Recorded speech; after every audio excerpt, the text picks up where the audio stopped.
அனைவருக்கும் வணக்கம். ஸ்ரீ மாத்ரே நமக. இது மகாமாயா டைரக்ட். நான் Malarvizhi, tarot card reader, reiki master, spiritual healer. இன்னைக்கு விநாயகர் அதாவது கணேஷா நமக்கு என்ன மெசேஜ் கொடுக்குறாரு அப்படின்னு பார்க்கலாம். ரொம்ப ரொம்ப அழகான ஒரு கார்டு வந்திருக்கு. கரேஜ், அதாவது நம்மளோட மன உறுதியை திடப்படுத்தக்கூடிய ஒரு மெசேஜ் விநாயகர் நமக்காக கொடுக்குறாரு.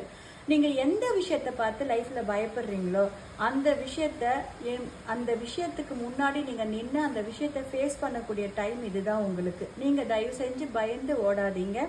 அந்த விஷயத்தை நீங்கள் தைரியத்தோடு ஃபேஸ் பண்ணுங்கள். என்ன ரீசன் அப்படின்னா, விநாயகரோட ஆசீர்வாதம் உங்களுக்கு ரொம்ப ரொம்ப அதிகமாகவே இருக்குது. இப்போது உங்களை சுற்றி இருக்கிற சேலஞ்சஸ் எல்லாமே உங்களோட வளர்ச்சிக்கான வாய்ப்புக்கெல்லாம் மாறக்கூடிய ஒரு தருணமாக இது இருக்குது. அவர் உங்களை சுற்றி இருக்கிற எல்லா தடைகளையும் அகற்றி உங்களுக்கு அபரிமிதமான தைரியத்தை கொடுக்கக்கூடிய ஒரு நாளாக இந்த நாள் உங்களுக்கு அமைய போகுது. அவர் எப்பயுமே உங்கள் கூடயே இருந்து உங்களை அழகாக கைட் பண்ணி கூட்டிகிட்டு